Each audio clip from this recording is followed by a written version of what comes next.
orang-orang baik, dan kita akan ngomongin tentang manifestasi, yang merupakan apapun yang ingin kita wujudkan dan terjadi dalam hidup kita. Apapun itu ya yang ada di dalam pikiran kita. Nggak hanya berupa materi, tapi bisa juga non-materi. Misalkan kita ingin menjadi seseorang dengan pribadi yang menarik, karismatik, penuh percaya diri, pemberani, maka itu yang akan kita tarik di kehidupan kita. Nah, manifestasi ini ya banyak banget yang ngerasa kesulitan dan ngerasa aku kok nggak bisa untuk manifestasi dan sebagainya. Aku dulu ya nggak terlalu kenal dengan istilah manifestasi karena aku mengenal tentang impian, doa, cita-cita, goal besar dalam hidup, dan itu sama aja sebenarnya. Apapun yang ingin kita wujudkan dan terjadi dalam hidup kita.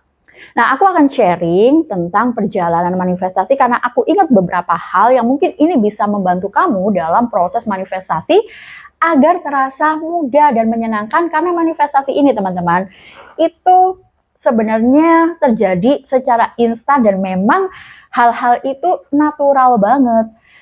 Kehidupan kita saat ini adalah manifestasi kita ya, beberapa hari yang lalu, beberapa bulan yang lalu, beberapa tahun yang lalu, atau beberapa belas tahun yang lalu dan sebagainya. Pikiran-pikiran kita ya yang akan menyebabkan kita di sini saat ini dengan segala kondisi yang ada.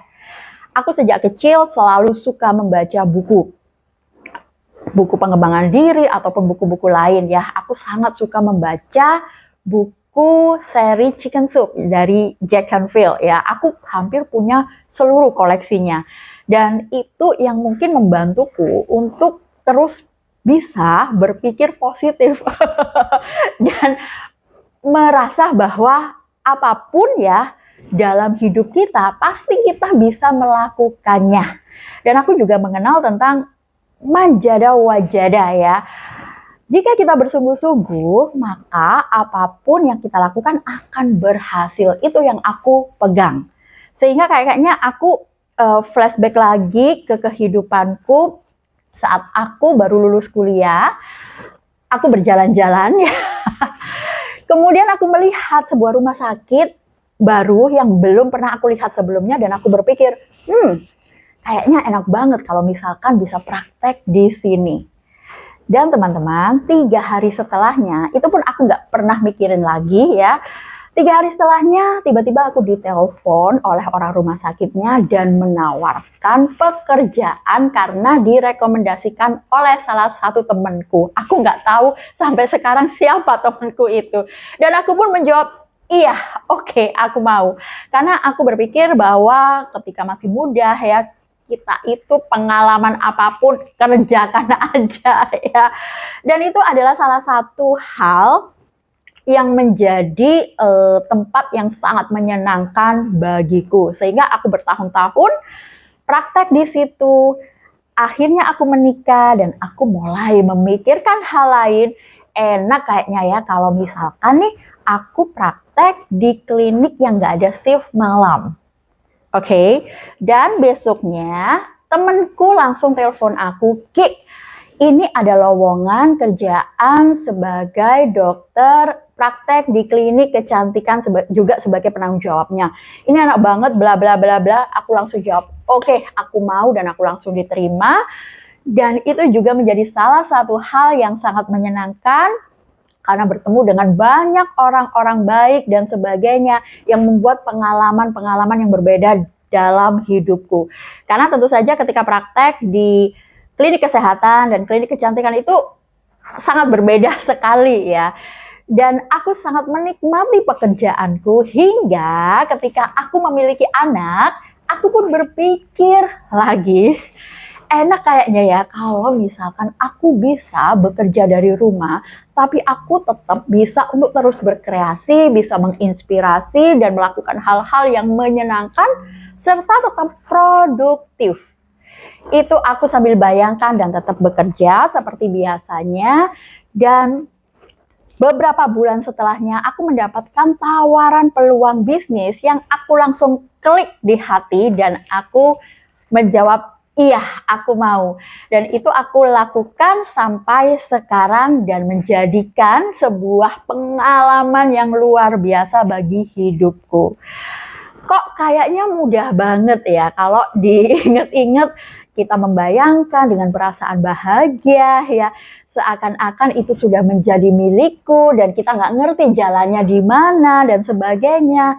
Memang sebenarnya semudah itu, hanya pikiran-pikiran kita aja yang terlalu ribet. Wah, aku harus pakai teknik apa yang terbaik, teknik ini udah aku lakukan, teknik itu udah aku lakukan, teknik ini kayaknya perlu aku lakukan tapi kayaknya nggak berhasil, bla bla bla bla. Dan kita itu menjadi bingung sendiri ya. Sebenarnya teman-teman, teknik apapun itu tujuannya adalah untuk membantu kita agar mempermudah jalan kita ya. Tapi memang nggak semua teknik cocok di kita. Karena apa? Akan ada banyak penolakan di alam bawah sadar kita. Karena apa teman-teman? Kita berada mungkin di lingkungan yang berbeda, background yang berbeda, masa kecil yang berbeda, pemrograman yang berbeda, apa yang kita konsumsi dari media ini berbeda dan sebagainya, yang membuat ada orang yang ngerasa nggak terlalu banyak penolakan sehingga mudah banget untuk mewujudkan sesuatu. Ada orang yang dengan banyak sekali ya pemikiran-pemikiran, kepercayaan-kepercayaan terbatas yang ada di alam bawah sadar dan itu terekam terus yang membuat penolakan-penolakan besar sehingga kayaknya afirmasi, scripting, papan visi dan sebagainya kok sulit sekali untuk terwujud. Jadi ya pesanku untuk ini adalah nikmati perjalanannya. Karena setiap orang memiliki perjalanan yang berbeda, bukan berarti kita gagal, enggak sama sekali. Akan ada hal ya yang bisa memang memblok atau memperlambat manifestasi kita. Ini nanti aku akan sharingkan ke video lainnya ya, karena pembahasannya terlalu panjang. Jadi manifestasi itu memang secara instan. Ya, manifestasi itu bukan sebuah hal yang benar-benar wah kayak magic ya, kayak luar biasa. Karena kita berpikir bahwa kalau manifestasinya besar, misalkan kita ingin mewujudkan sesuatu yang besar atau uang dalam jumlah banyak atau apapun dan itu terwujud, kita ngerasa wow ini keren banget, aku bisa untuk mewujudkan manifestasiku. Tapi kalau hal-hal kecil kita kayak anggap remeh gitu ya, kayak ya udah emang biasa aja. Misalkan ya, kita mungkin pernah berpikir, aku kok kepingin banget ini makan bakso ya, tapi nggak tahu nyarinya di mana. Tiba-tiba ada tukang bakso lewat. Atau kita pengen, aku kok pengen banget ya pergi ke Surabaya misalkan. Tapi sama siapa? Ya udahlah. Tiba-tiba sorenya ada teman yang ngajak, ayo ikut aku ke Surabaya dan sebagainya. Hal-hal seperti itu kan kayaknya kita anggap ya sudah. ya memang seperti itulah karena aku berpikir seperti itu. Tapi sebuah hal yang besar itu kadang-kadang membuat kita itu sangat kesulitan untuk meraihnya. Nah, aku juga inget ya. Kemudian kayak misalkan nih, aku baru ngeliat ada pembicara yang luar biasa karismatik dan menyentuh hati setiap orang termasuk aku. Aku pun berpikir dengan kagum, wow, kalau misalkan aku jadi pembicara seperti itu, tentu sangat menyenangkan sekali ya. Bisa menginspirasi banyak orang dan membantu orang lain untuk keluar dari kesulitannya. Gak ada dalam bayanganku, benakku sebelumnya aku jadi pembicara. Sama sekali gak ada. Aku merasa diriku introvert, pemalu, dan aku nggak punya banyak kata-kata bagus yang bisa diucapkan dan mempengaruhi hati seseorang ya. Ternyata aku berkesempatan dalam beberapa kali untuk menjadi pembicara yang nggak hanya di depan ratusan orang, tapi juga ribuan orang. Dan itu juga merupakan pengalaman yang luar biasa bagiku karena wow, ternyata aku pernah ya untuk menginginkan ini dan itu terjadi begitu saja. Dan kemudian misalkan aku juga ingat, aku pernah memikirkan kayaknya enak deh ya jalan-jalan di negara ini. Wih, kalau misalkan minum kopi di kafe sudut kota ini, di negara ini, menyenangkan sekali. Sambil membayangkan ya, wah kayaknya oke. Dan udah, aku lepaskan gitu aja, nggak terlalu heboh banget harus gini, harus gini. Ternyata hal itu terjadi. Tiba-tiba ternyata minum kopi di negara ini, di negara itu, dan sebagainya. Dan membuatku berpikir, iya ya, aku pernah menghayalkan untuk ngopi di sini. Hal-hal seperti itu, teman-teman, apakah bisa terjadi pada semua orang? Bisa. Kembali lagi, ada banyak sekali ya yang membuat perjalanan setiap orang dalam bermanifestasi itu berbeda. Jadi, jangan sampai putus asa ya, tetap cintai prosesnya. Kemudian apa sih yang menjadikan diri kita itu ya benar-benar bisa untuk memahami manifestasi? Karena kalau kita memahami pilar-pilarnya teman-teman, kita itu nggak akan kesulitan atau khawatir gitu. Manifestasiku kapan datang? Aduh, aku begini begitu dan sebagainya. Itu perasaan menunggu itu kan nggak enak banget, bener nggak? Perasaan cemas, perasaan apakah teknikku ini berhasil? Kembali lagi, aku yakin semua teknik itu bagus dan itu untuk membantu kita ya. Cuma kembali lagi, pilih yang benar-benar nyaman yang kita lakukan ya. Aku mempelajari beberapa pilar ini dari beberapa buku, dari pengalamanku, dari apa yang aku pelajari dari orang lain dan sebagainya ya. Yang pertama adalah feeling is the key ya. Bagaimanapun perasaan kita adalah kuncinya. Perasaan yang bagaimana? Kita meminta apa yang ingin kita wujudkan itu dengan perasaan ketakutan atau perasaan bahagia. Karena kalau perasaan bahagia, teman-teman ya, kita tuh ngerasa happy aja, enjoy aja, nggak takut apapun ya, itu kan pasti terjadi padaku. Kan Tuhan itu maha besar. Ketika kita memahami konsep ini, maka kita nggak akan khawatir. Tapi seringnya kita itu berdoa dengan perasaan kekurangan dan ketakutan. Ya, jadi harus terjadi saat ini maksa gitu ya. Dan hal itu juga benar-benar dulu aku nggak sadari juga. Apakah selalu manifestasiku secepat itu dan berhasil seperti itu? Ya enggak juga. Ada yang cepat, ada yang butuh waktu, ada yang sampai sekarang memang belum terjadi gitu. Tapi yang paling penting adalah ketika kita tahu pilarnya, kita paham pilar-pilar ini, kita itu menikmati perjalanannya, nggak bingung gitu loh. Jadi oh ya, ketika kita meminta sesuatu, maka ya dengan perasaan yang bahagia seperti anak kecil. Aku pasti mendapatkan pekerjaan ini. Aku pasti bisa memulai bisnis ini. Ya, itu kalau kita benar-benar merasakan kebahagiaan itu cepet banget karena vibrasinya kan meningkat ya. Semua hal, semua benda di dunia ini bergetar ya.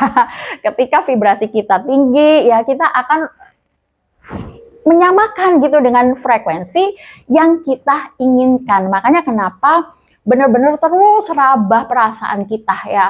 Oh ya, jangan lupa bahagia. Ya. Dan ketika kita sering-sering berada dalam kondisi bahagia, teman-teman, itu alami sekali kok. Yang berikutnya adalah act as if ya, bertindak seolah-olah menjadi orang itu ya. Kayak aku tadi yang aku contohkan adalah aku benar-benar terinspirasi sama salah satu wanita yang keren banget dalam berpresentasi, pembawaannya dan sebagainya. Hingga aku pun benar-benar, aduh aku pengen banget kayak beliau ya, yang bisa menyentuh hati orang yang mendengarkan. Ini keren banget. Dan itu aku nggak sadar, aku memanifestasikan, aku membayangkan menjadi orang itu. Dan akhirnya ya benar-benar menyerupai lah ya, menjadi tapi dengan versi diriku ya. Itu pun juga bisa kamu lakukan menjadi orang yang kamu inginkan. Misalkan kamu orang yang gak percaya diri, bukan orang yang pemberani, ngerasa aku tuh pengen banget sebagai seseorang yang menarik dan karismatik, maka bayangkanlah itu ya, seolah-olah kamu sudah menjadi orang itu. Oke. Atau juga materi ya, aku pengen banget untuk memiliki pekerjaan ini, bisnis ini, pasangan ini bahkan dan sebagainya. Bayangkanlah sebagai orang yang sudah memiliki. Kita bertindak seolah-olah menjadi seorang superstar, seorang pebisnis hebat, seorang istri yang baik dan ibu yang menyenangkan misalkan ya. Itu juga bisa diomongkan sebagai hukum asumsinya Neville Goddard ya. Jadi kita mengasumsikan diri kita sudah memiliki, sudah menjadi ya. Kemudian pilar yang berikutnya adalah repetisi. Repetisi ini berkali-kali di beberapa bukunya Bob Proctor selalu mengatakan apapun yang kita pikirkan dalam benak kita dan kita ulangi,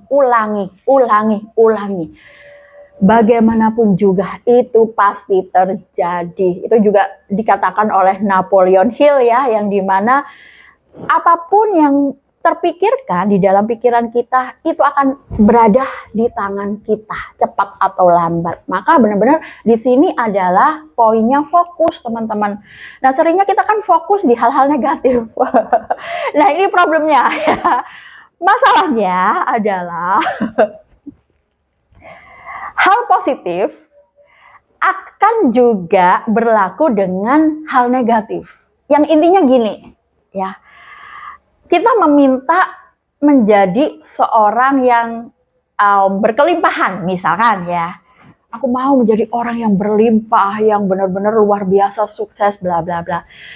Tapi di satu sisi, karena tadi yang aku sebutkan ya, banyak hal yang memblok manifestasi kita terhadap pemrograman kita di masa kecil, lingkungan kita, background kita, bla bla bla, media yang kita konsumsi dan sebagainya, membuat kita itu berpikir, aduh, kayaknya gak bisa deh, aku kan selama ini kurang, aku kan selama ini gak pernah menghasilkan sesuatu yang besar, aku gak berprestasi, aku bla bla bla. Nah, ini yang mana yang lebih dominan dalam keseharian kita? Karena sama-sama nih ya, kita mendapatkan kesempatan untuk memiliki apa yang kita inginkan secara dominan. Yang dominan, aku serba kekurangan, padahal aku ingin kelimpahan.